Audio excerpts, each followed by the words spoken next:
Yes. See, we had a technical problem. Please bear with me. In continuation to the first part. See, I was just trying to teach you how should you safeguard your thinking pattern from the data collected by the sensory organs. The data collected by the sensory organs. I already made it very clear, it doesn't happen because of practice. However vigorous and rigorous practice, rituals you may do, still it is not possible. What exactly is the way out? The way out is, first of all, in the first phase, you should have the comprehensive knowledge of your foreverness. The way out is, you should have the comprehensive knowledge of your foreverness. That is very much possible if you could understand the insight of chapter number 2, verse number 12, where Lord Sri Krishna has categorically made it very clear that we are going to exist forever and ever and ever and ever.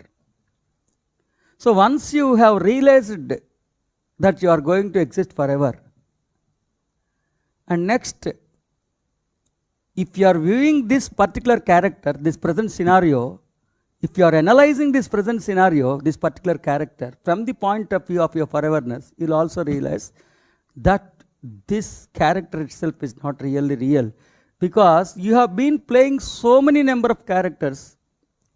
This time you might have preferred a masculine gender, but last time you might have preferred, contrary to this masculine gender, you might have preferred feminine gender. Now you are playing now you are rich kid. Now you are rich kid. In the previous incarnation, you might be a poor kid.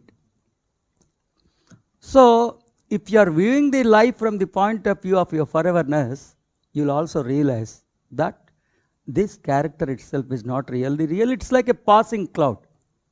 Once the character itself is not really real, then every scenario, every incident, however intensified it may be, it is also not really real. It is also the part of the game. It is also the part of drama. The more and more you realize, the more and more comprehensive knowledge you have about your foreverness, naturally you'll realize that this character itself is not really real. Then once you have got that clarification, what happens is, a file will be opened in your thinking pattern. In that file, the name of that file will be the character you are playing. For your convenience, for more clarification, I have just given the example of a movie, Bahubali. In that Bahubali, actor Prabhas, the name of the actor is Prabhas, he was playing the character of Amarendra Bahubali. There the scenario is like that. He was facing a conspiracy from his follower. He was facing the conspiracy from the bodyguard. Actually the bodyguard is supposed to save his life. But unfortunately he was facing a conspiracy from the bodyguard himself. It was like a backstabbing. It's a vendetta. This fellow is teaching Vedanta, but he is facing vendetta. Yes, a miserable disaster has happened in the movie where the Amarendra Bahubali was brutally, ruthlessly killed by his own bodyguard with a backstabbing. Yes, that's a tragic event. The same day, Prabhas was giving a cocktail party in the 7-star hotel. All the guests from all over India, some international stars also attended the treat. They were in a jubilation, they were just celebrating, they were making fun, dancing. Exactly at that time, Prabhas has entered, but he's not even participating in the joy. Everybody, they are dancing.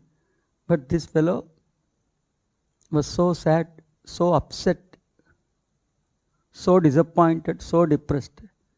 Then everybody thought, unnecessarily this person has insulted us. Why should he invite for a party? And why should he insult like this? They thought, and some left the premises. Then his mother was shocked to see his behavior. And she has inquired, what has happened? He was replying that unnecessarily that Kattappa backstabbed me. Mother said, it is only an incident. Nothing, there is nothing, no reality in that, no? That is, the more and more you are aware that this character is not really real, naturally the incidents which are happening in the character are not going to touch and enter your thinking pattern of your foreverness. So that is my explanation to this particular sloka. Jayostu. 335 sloka కూడా చదువు.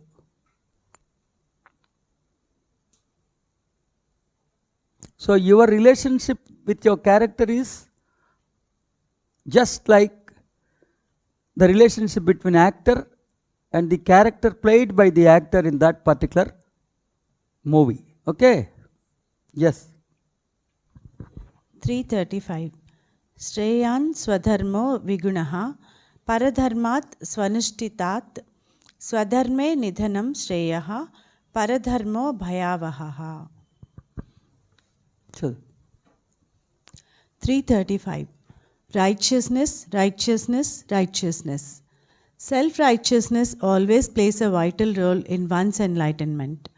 The provocations provoked by Asura, the so-called Paradharma, many times wrongly impress the aspirant as if they are so kind and generous. If an aspirant has to choose between Swadharma and Paradharma, an aspirant undoubtedly should choose self-righteousness, not taking into consideration what exactly is the nature of that suggestion. Swadharma is always grander than Paradharma.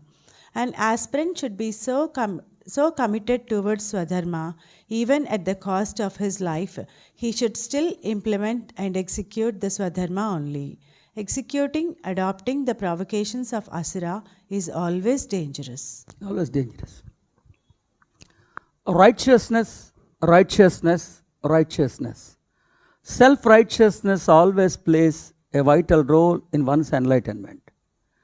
The provocations provoked by Asura, the so-called Paradharma, many times wrongly impress the aspirant as if they are so kind and so generous. If an aspirant has to choose between Swadharma and Paradharma, an aspirant undoubtedly should always choose self-righteousness without taking into consideration what exactly is the nature of that suggestion. Swadharma is always grander than Paradharma. An aspirant should be so committed towards Swadharma. Sometimes, even at the cost of his life, he should not hesitate to execute the Swadharma. Sometimes, even at the cost of his stake of his life. His life is at stake. At the cost of his life, still he should always execute Swadharma. Prefer Swadharma. Adopt Swadharma, not Paradharma. An aspirant should be so committed towards Swadharma, even at the cost of his life, he should still implement and execute Swadharma only. Executing, adopting the provocations of Asura is always dangerous. See, my dear aspirants, I explain the insight of this sloka. The linchpin of this sloka is self-righteousness. The linchpin of this sloka is self-righteousness. Swadharma. Swadharma.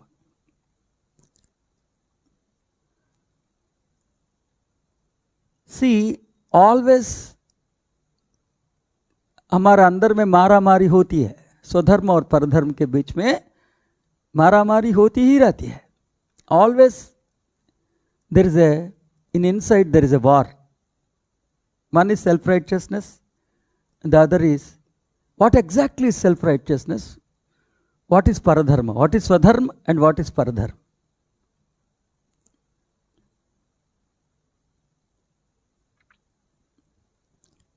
So, first let me explain the ingredients, the nucleus of this sloka, then I will teach my insight. Here Lord Sri Krishna has categorically made it very clear that if you have to choose between, a situation has happened, now you have got to decide between self-righteousness, the swadharma, paradharma, both are there. He says, without any hesitation, without any second thought, do not even consider the nature of suggestion, just blindly follow the swadharma. Just blindly follow the swadharma. Do not even care and try to evaluate, analyze the nature of that particular suggestion. Just forget it. All the thing you have got to do is whether it is swadharma or paradharma. The moment you happen to understand that it is paradharma, ruthlessly discard. Throw it into the dustbin. Because the paradharma is always enticing. Paradharma is always enticing. It deceives you. It deceives you. It appears as if it is doing some favor to you. So that is why the moment you happen to realize that this is the provocation from paradharma, without any second thought, not even considering the nature of that suggestion, just throw it into the dustbin ruthlessly. And he has also warned the humanity, adopting and executing paradharma is always dangerous because it is a hindrance for your evolution. Fine. You have got to understand what exactly is swadharma and what exactly is paradharma. So, if you want to understand what exactly is swadharma and what exactly is paradharma, first of all you should understand what exactly is dharma. Without knowing dharma, trying to know swadharma and paradharma is karma. First of all, you should know what exactly is dharma. Dharma. Dharma, I have already clarified it thousands of times. Righteousness. Righteousness means right use of incarnation. Right use of incarnation means this incarnation should have a sanctity. When this incarnation is going to celebrate with sanctity, when the very purpose of this incarnation has been accomplished. No soul, no spirit visit this earth planet just like that. No soul, no spirit visit this earth planet just like that. There is a purpose. Soul visits this earth planet for a specific purpose. I repeat, my dear aspirants, no soul, no spirits visit this earth planet just like that. Every soul or every spirit which is visiting this earth planet or which is getting itself embodied into an embodiment visits this earth planet, this terra, for a particular specific purpose. And that purpose is not physical purpose, for a specific spiritual purpose, for a spiritual accomplishment. Okay? Fine. And once an aspirant has begun to live the life for the sake of accomplishing that spiritual purpose, then he has begun to live the life for the right cause, and righteousness begins in his life. And the soul, that which has programmed this incarnation, the soul which has programmed this incarnation in the higher realms, the soul which has programmed this incarnation, which has chose this incarnation which has designed this incarnation with a strategy,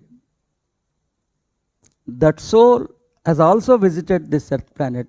That soul itself is in Hridaya, called as Shiva. Am I clear? There is a strategy.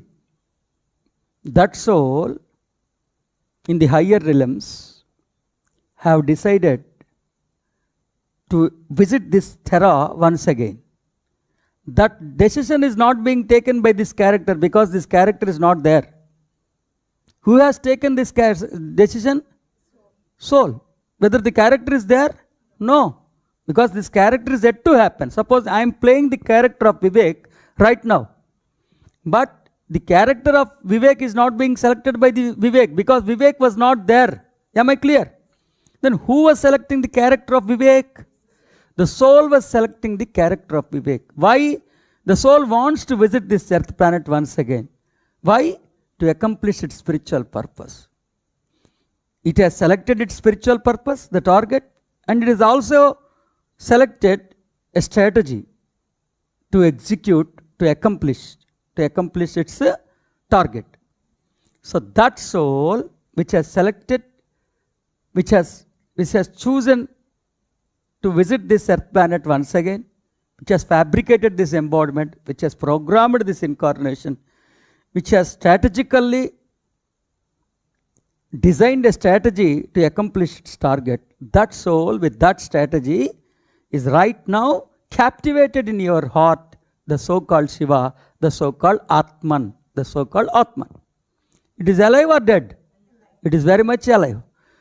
That soul keeps on directing us, keeps on sending some intuitions. इसी को बोलते हैं आत्मवाणी. It keeps on suggesting. That is called as Swadharma. That is called as Swadharma. The intuitions from the soul to safeguard your righteousness is called as Swadharma. The intuitions which happen from your soul on a continuous basis from your inner are called as Swadharma. The intuitions and which beyond sensory organs. They are always beyond the sensory organs. मौन व्याख्यान बोलते हैं उसको. So, the directions from the soul to safeguard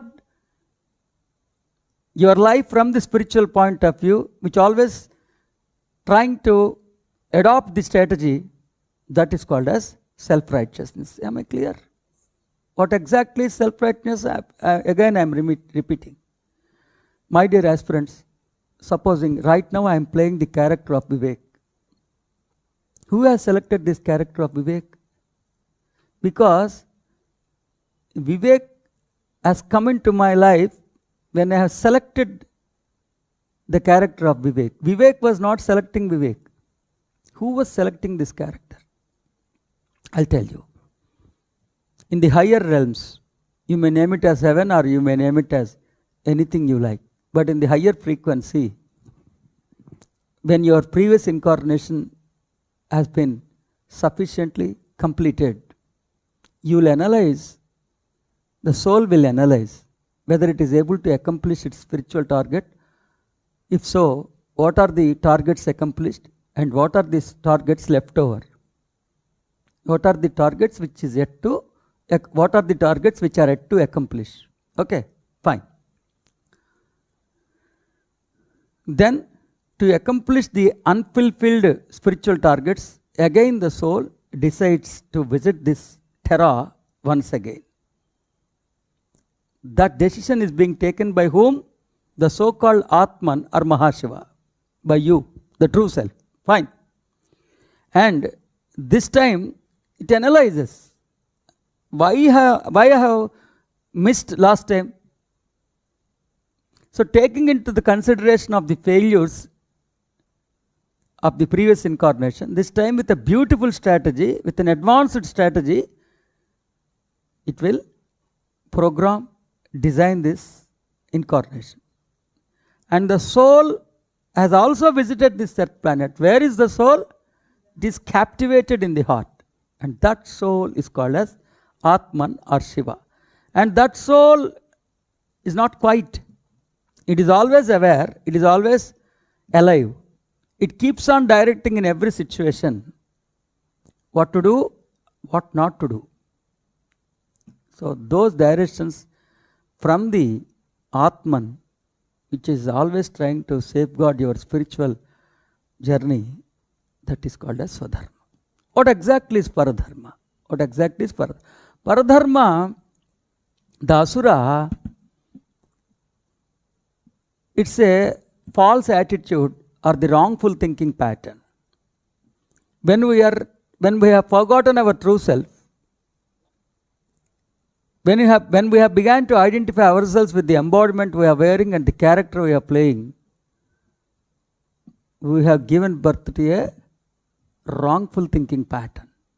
That wrongful thinking pattern is harbored in our thinking pattern. That wrongful thinking pattern has occupied the mind, brain and body.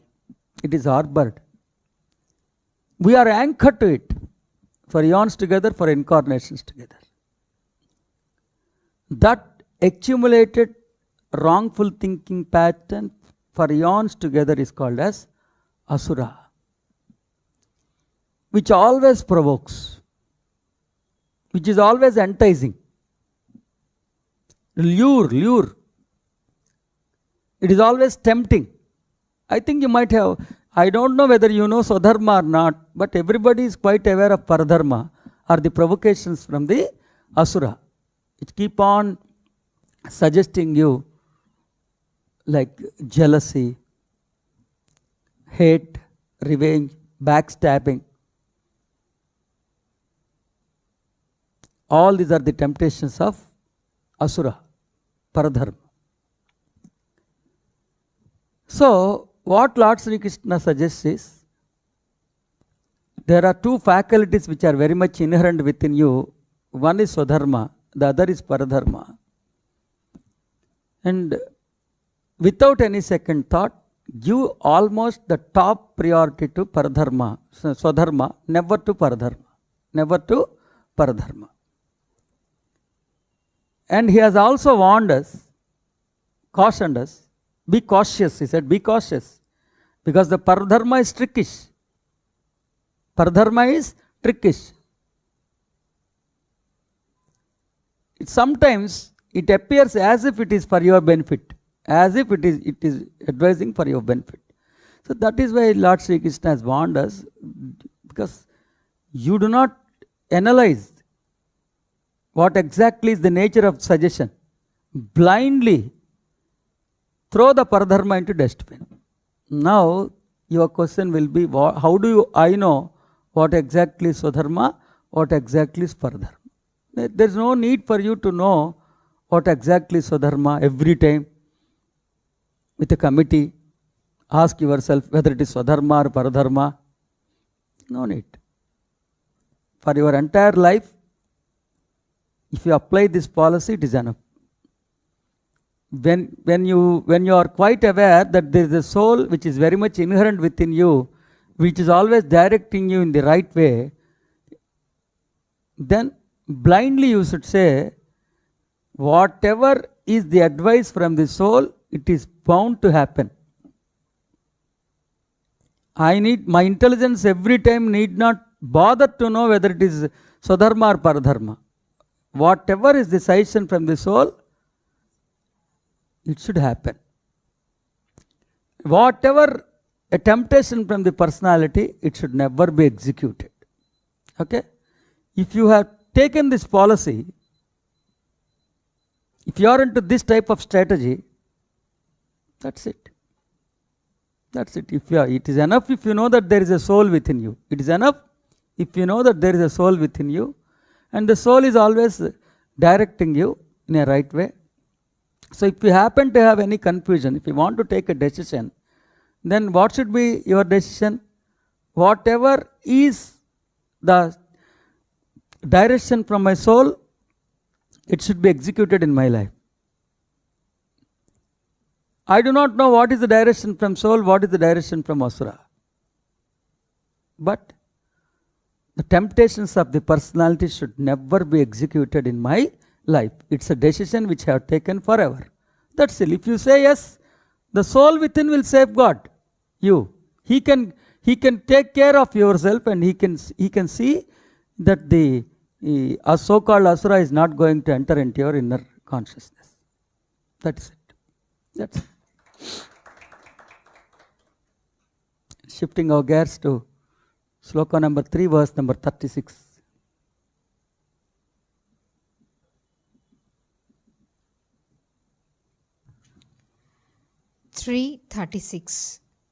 Arjuna uvacha atha kena prayuktoyam papam charati purushaha anichannapi varshneya baladiva niyojitaha.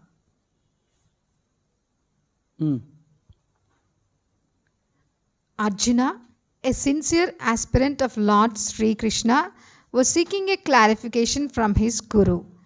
The question raised by Arjuna is, what is the inherent force that is influencing and compelling the human being, enticing him to do the sinful acts, though his nature is not in favor of committing sinful acts?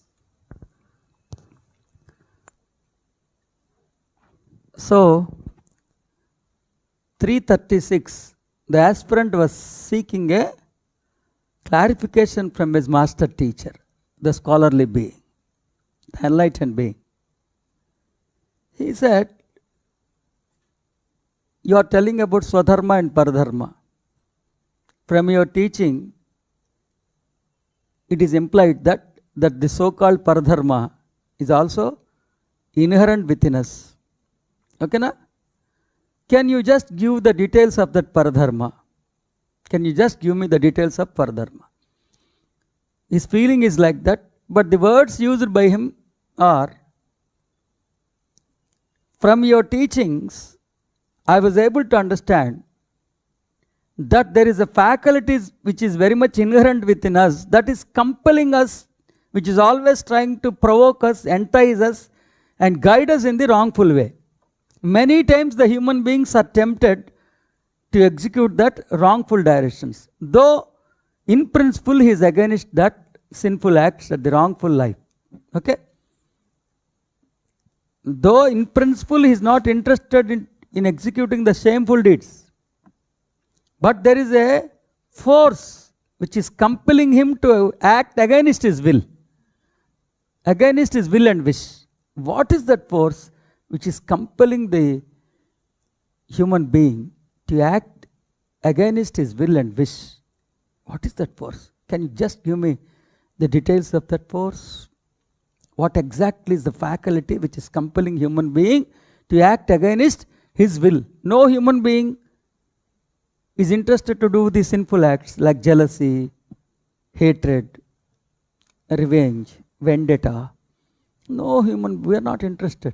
But there is a powerful faculty which has occupied the inner of the human being. Can you just give me the details of that faculty? Its modus operandi. Can you give me the comprehensive knowledge of that faculty? Like that he has asked. So, wait for the answer of Lord Sri Krishna with nail-biting suspense. In the next episode, I am going to teach you what exactly, who the bloody hell is that inner villainary part which is compelling us, which is always enticing us, which is always directing us in the wrongful way. Okay? Tomorrow, in the next episode, the details of the villainary aspects will be revealed. Wait with the nail-biting suspense. Namaskar. Jayastu.